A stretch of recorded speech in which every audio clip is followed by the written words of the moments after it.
12-darsimizdagi ma'lumotlar tiplariga bog'liq holda yana bir narsani aytib o'tishimiz kerak. Umuman olganda dasturlash tillari tiplashuv bo'yicha ikki turga ajraladi.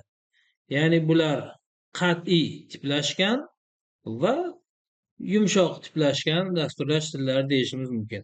Masalan, ba'zi dasturlash tillarida siz son bilan satrni bir-biriga qo'shishingiz mumkin bo'lmaydi. Bunda dasturlash tili sizni xatolik haqida ogohlantiradi. Lekin keling shu ishni JavaScript dasturlash tilimizda bajarib ko'raylik. Misol uchun let ham shart emas, console log bir qo'shilgan 7. Mana bu yerda biz nima vazifa buyurdik?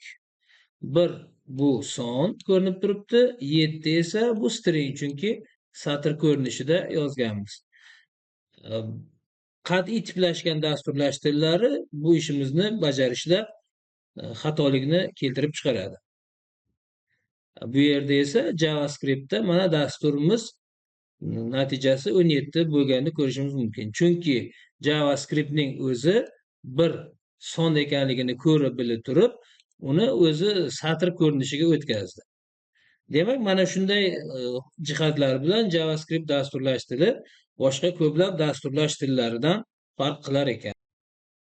Albatta, bu holat ba'zida sizga dasturchiga qo'l kelishi mumkin, ba'zan esa dasturingizdagi xatolikni mana shunday yumshoq tiplashuv sababli kelib chiqishini o'zingiz avvaldan bilib, shu holatni nazarda tutishingiz tavsiya etiladi.